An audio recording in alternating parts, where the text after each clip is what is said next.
Pai do Senhor, meus irmãos, bom dia.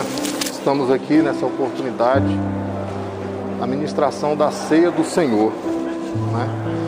Uma modalidade diferente, né? Que por causa da pandemia requer mais cuidados e até para a segurança dos irmãos.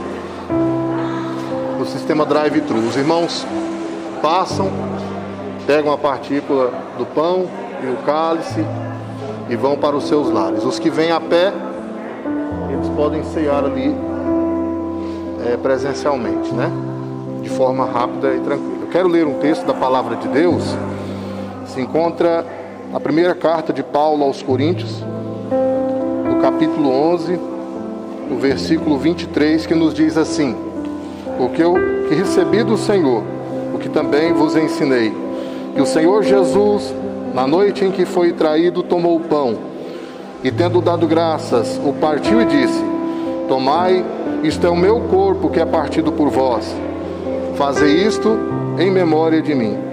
Depois, da mesma maneira também, ele tomou o cálice, depois de ceiar, dizendo: este cálice é o Novo Testamento no meu sangue. Fazei isso todas as vezes que o beberdes, em memória de mim. Porque todas as vezes que comerdes este pão e beberdes este cálice, anunciais a morte do Senhor até que ele venha. Portanto, qualquer que comer este pão e beber o cálice do Senhor indignamente, será culpado do corpo e do sangue do Senhor. Mas examine-se o homem a si mesmo, e assim coma deste pão e beba deste cálice. Porque aquele que come e bebe indignamente, come e bebe para a própria condenação, por não discernir o corpo do Senhor. Por causa disso, há muitos entre vós fracos, doentes e outros que já dormem.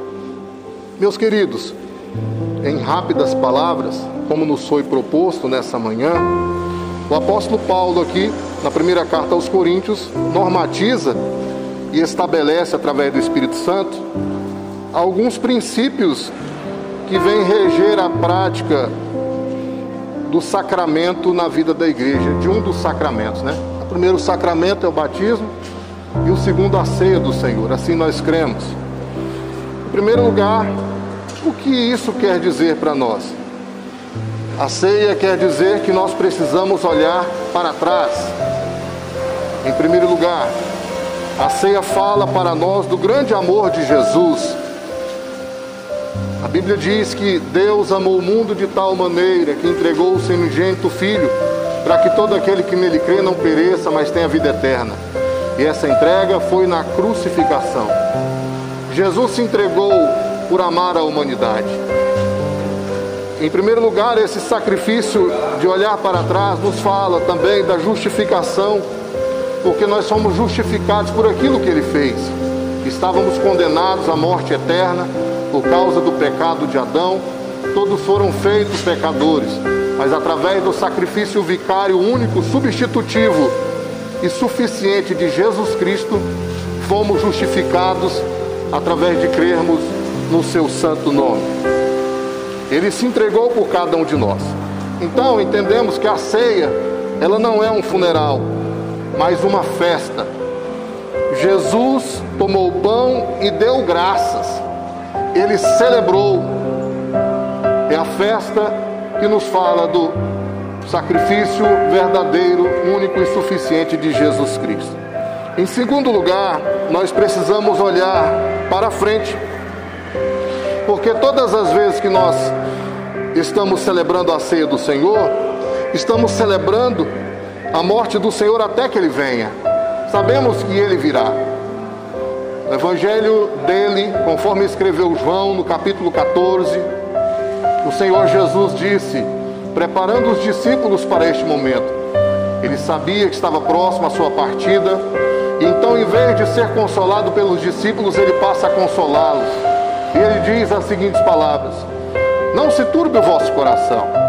Credes em Deus, crede também em mim. Na casa de meu Pai há muitas moradas. Se não fosse assim, eu vou-lo teria dito. Pois eu vou preparar-vos lugar. E quando eu for e vos preparar lugar, eu voltarei e vos levarei para mim mesmo, para que onde eu estiver, estejais vós também. Os acontecimentos nos mostram que Jesus está às portas para buscar um povo seu, zeloso de boas obras, um povo especial, né? Os acontecimentos nos mostram que estamos já vivendo o princípio das dores, sem citar aqui vários tópicos a respeito desse assunto. Sabemos que Jesus prometeu que virá buscar a sua igreja, Ele virá. Então nós devemos olhar para frente, em vez de ficarmos alimentando a nossa mente com más notícias que a mídia nos mostra. Nós devemos entender que a glória futura nos espera. Jesus tem um lugar de glória maravilhoso, onde não haverá choro, nem dor, nem tristeza, nem morte.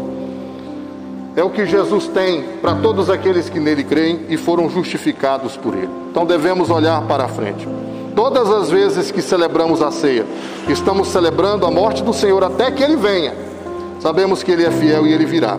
É uma celebração de esperança que aguardamos a volta de Cristo para buscar a sua igreja e com Ele reinar para sempre. No terceiro lugar, e já me atendo para o final, porque eu me proponho em 4 pontos aqui nessa manhã, falar sobre a ceia, devemos olhar para dentro de nós. Paulo fala, e o homem deve examinar a si mesmo.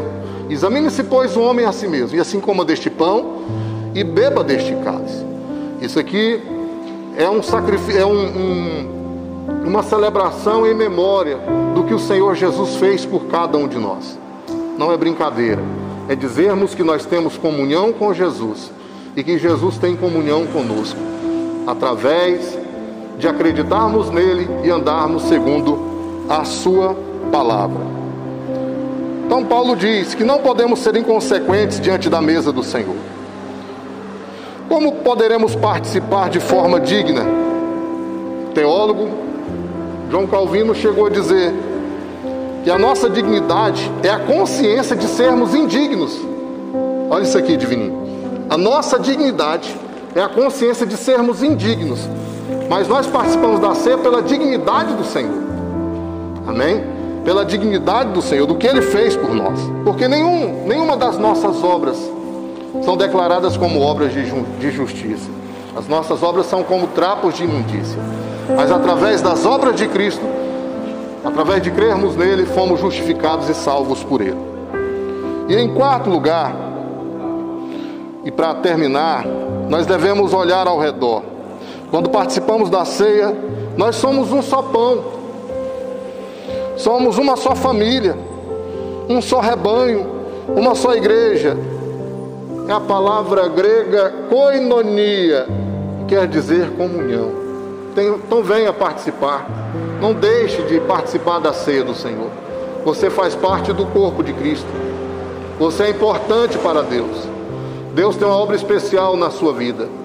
Não se deixe levar pelas más notícias, mas continue crendo que Jesus é fiel e vai cumprir tudo aquilo que Ele prometeu em nossas vidas. Nós não estamos sozinhos, alheio ao tempo, como se as coisas tivessem perdido o controle. Não, Deus continua, sempre esteve, está e sempre estará no controle de tudo. Tudo está acontecendo é pela permissão de Deus, para que se cumpram os propósitos eternos de Deus. Jesus não disse que não passaríamos por dificuldades, muito pelo contrário, que passaríamos por dificuldades, mas Ele também nos fez uma promessa maravilhosa, de que mesmo em meio às dificuldades, Ele estaria conosco todos os dias, até a consumação dos séculos. Amém? Então, só poderei ter comunhão com o corpo de Cristo, que não vejo, se tiver comunhão com os irmãos que eu vejo. Aqui fala da comunhão que nós devemos ter uns com os outros. Que Deus abençoe, meus irmãos. Que o Senhor Jesus possa fortalecer-nos a cada dia e que nós possamos manter a nossa mente focada na esperança da glória vindoura, que é a vinda de Jesus. E para muitos, Jesus está voltando todos os dias. Nós devemos manter a fé, manter a comunhão, manter o amor, manter a esperança e saber que se, como nós vimos um vídeo anterior, preparado até pela igreja, que se nós não vencermos, se nós não formos livres da morte, seremos livres na morte. Amém? Porque para nós a morte é só uma passagem. Uma passagem para estarmos agora eternamente com o Senhor Jesus, no céu de glória. Mantenha viva essa esperança. Te aguardamos aqui na igreja para participar da ceia do Senhor. Deus abençoe em o nome do Senhor Jesus. Amém?